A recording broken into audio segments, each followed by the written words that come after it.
1947 के बाद जब टू नेशन थियरी बनाई गई, मुस्लिम लीग ने पाकिस्तान का मुतालबा किया, उनको पाकिस्तान दे दिया गया।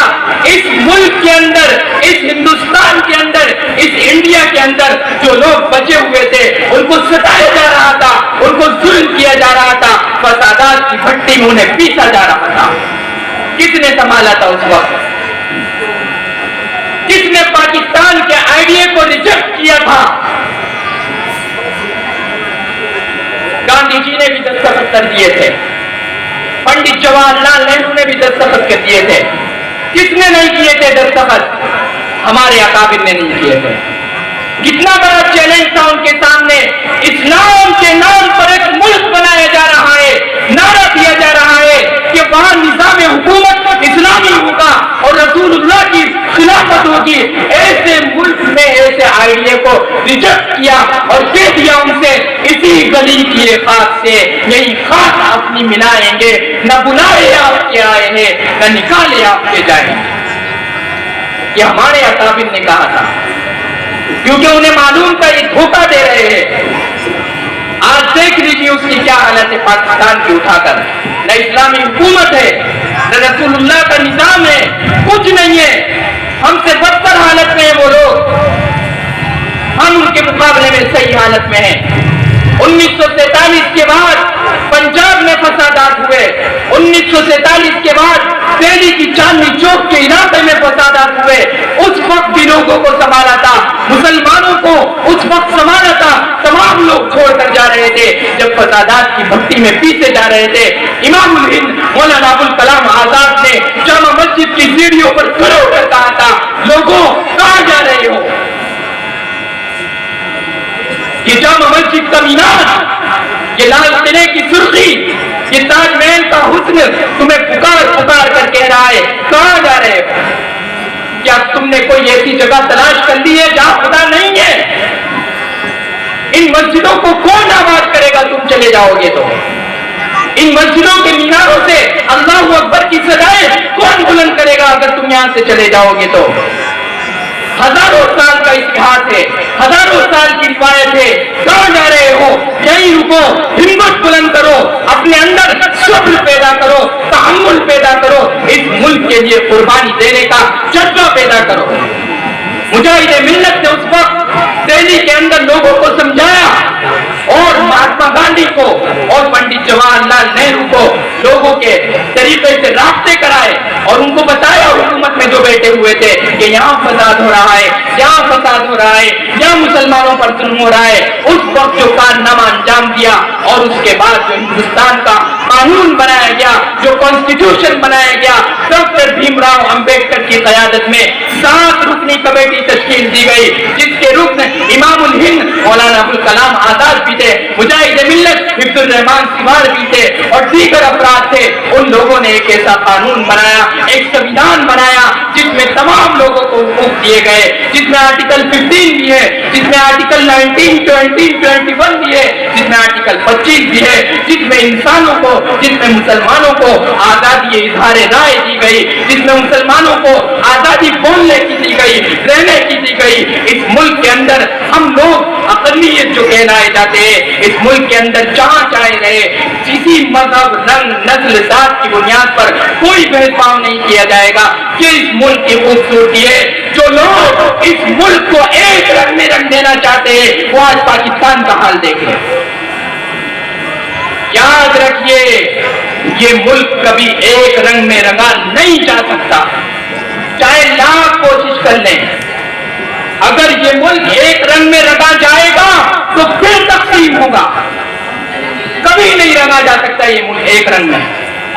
चाहे वो कितनी कोशिश कर ले, कितनी मेहनत कर ले, हमारे अकाबिर ने, हमारे असलाफ ने जिस तरीके से 1947 के बाद खड़े होकर और मुखालफत की थी पाकिस्तान के आइडिया की, अगर ये लोग एक मुल्क में रंगने के दर पर आ जाएंगे तो आज भी हमारे उलमा खड़े हो जाएंगे और इन लोगों को जवाब देंगे कि इस मुल्क को एक रंग में रंगा नहीं जा सकता।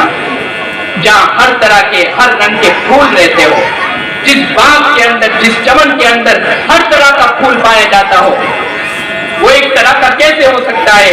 اگر اس کو ایک طرح کا کر دیا جائے گا تو وہ چمن چمن نہیں بچے گا، پھر وہ چمن، اس چمن کے اندر، اس چمن کی آبیاری کے اندر پھوٹ پڑ جائے گی، فسادات ہوں گے، تقسیم ہو جائے گی۔ یاد رکھیے میرے عزیزوں، میں آخر میں آپ سے یہ بات کہہ کر رخصت ہوتا ہوں، اپنے دین کو پہچانو، اسلام کو پہچانو۔ کس چیز کا نام ہے اسلام؟ کیا پیغام تھا؟ کون تھے ہم لوگ؟ کہاں پہنچ گئے ہم لوگ اور کہاں جا رہے ہیں ہم لوگ؟ کیا پیغام دے کر جا رہے ہیں اپنی نسل نو کو؟ کیا ہمیں مرنا نہیں ہے؟ ایک دن قبر کے اندر بھی جائیں گے اور اللہ کے سامنے، حشر کے سامنے میدان میں بھی جائیں گے۔ اللہ سوال کرے گا کہ دنیا میں نفسی نفسی کھیلا ہے، اپنی اپنی فکر دنیا میں ہی لے آئے، آ جاؤ آخرت کے اندر، کیا کیا ملت کے لیے تم نے؟ کیا کیا قوم کے لیے تم نے؟ عمر فاروق رضی اللہ تعالیٰ عنہ نے جب فلسطین کی سرزمین پر گئے تھے، فلسطین کس کے قبضے میں تھا؟ بس اپنی بات ختم کر رہا ہوں۔ فلسطین کس کے قبضے میں تھا؟ فلسطین عیسائیوں کے قبضے میں تھا۔ عمر فاروق رضی اللہ تعالیٰ عنہ کے دور خلافت میں فلسطین مسلمانوں کے قبضے میں آیا۔ اور کیسے آیا؟ جنگ سے آیا؟ نہیں، اخلاق سے آیا، کردار سے آیا۔ عمر فاروق رضی اللہ تعالیٰ عنہ اپنے غلام کو سوار کرتے ہیں اونٹ پر اور اس سے یہ طے کرتے ہیں تھوڑے راستے میں اونٹ کی نکیل پکڑوں گا اور تو اونٹ پر سوار ہوگا، آگے والے راستے میں اونٹ پر سوار ہوں گا اور تو اونٹ کی نکیل پکڑے گا۔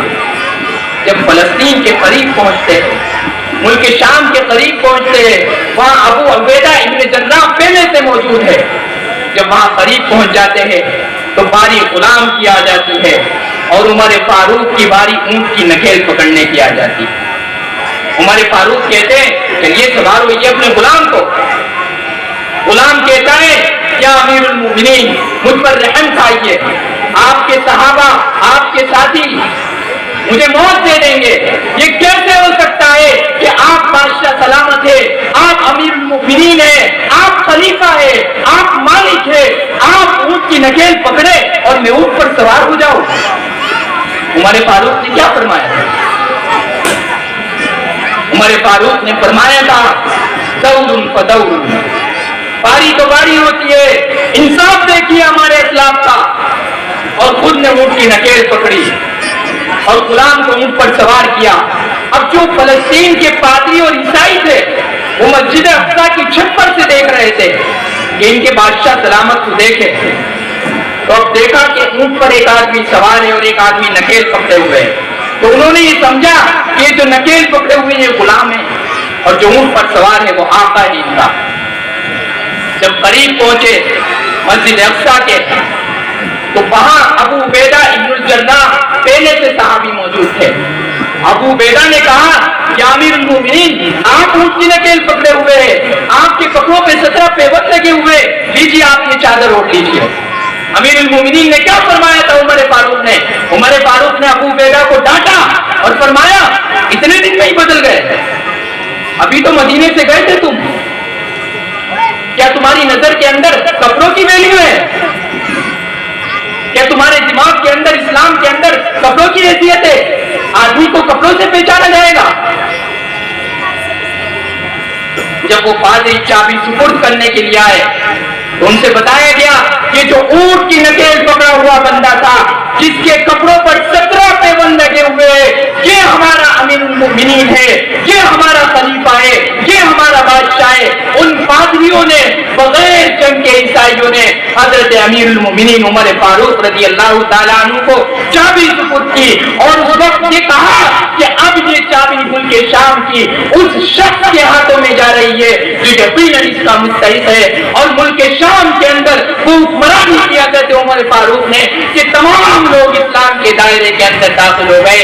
یہ ہمارے اکابر تھے، یہ ہمارے اسلاف تھے، یہ ہمارے بزرگ تھے، یہ ہمارے پرخ تھے۔ ہم کہاں جی رہے ہیں؟ جب قبر کے اندر جائیں گے، جب میدان محشر میں جائیں گے، اللہ تعالیٰ جب ہم سے سوال کرے گا उम्मत के लिए क्या करके आए हो, कौम के लिए क्या करके आए हो। मेरे नबी का उस्वा कहाँ है तुम्हारे पास, मेरे सहाबा का, उमर का तरीका क्या है तुम्हारे पास, अबू बकर सिद्दीक का वो तरीका खिलाफत कहाँ है तुम्हारे पास। तुम क्या करके आए हो, अपने घरों को तुमने दीनी तालीम से आरास्ता किया था या नहीं किया था, अपने बच्चों को तुमने तालीम दी थी या नहीं दी। मरने के बाद अब तुमने अपने बच्चों को इस लायक बनाया था या नहीं बनाया था, जो बच्चे तुम्हारी कब्र पर जाकर फातिहा पढ़ाए। आज हमारी कफे अफसोस की जरूरत है, आज हमारे बच्चे इस काबिल भी नहीं होते हैं जो अपने बाप का जनाजा पढ़ाए।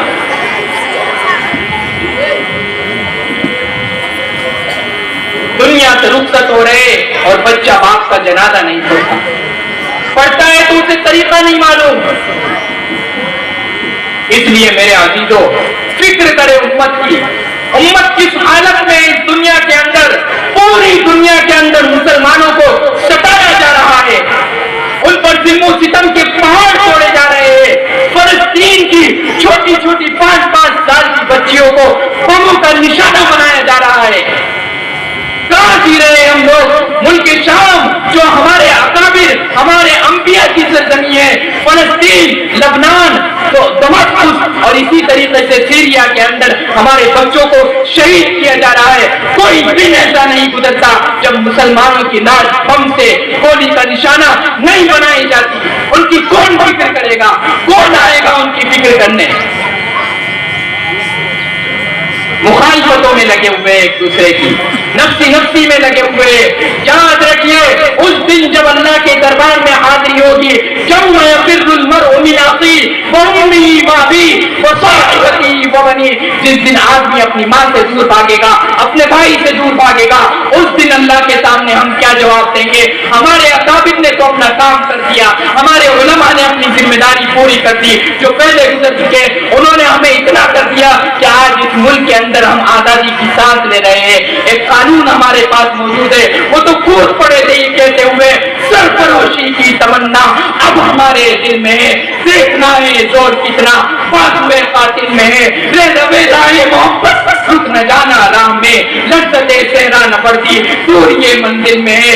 आज मक्तल में ये कातिल कह रहा है बार बार, क्या सर कटाने की तमन्ना फिर किसी के दिल में है। हमारे अकाबिर ने उस वक्त कहा था, मुजाहिदे मिल्लत ने कहा था, शेखुल इस्लाम मौलाना हुसैन अहमद मदनी ने कहा था, मौलाना हिफ्जुर रहमान सिवारकी ने कहा था, पंडित जवाहरलाल नेहरू ने कहा था, हमारे दिल में कत्ल होने की तमन्ना है, हमारे दिल में इस वतन के लिए लहू देने की तमन्ना है। अगर इस वतन की खातिर, इस मुल्क की खातिर अगर हमारे वतन का कोई लहू खतरा पड़ जाता है तो हमारे लिए क्या किस्मत होगा।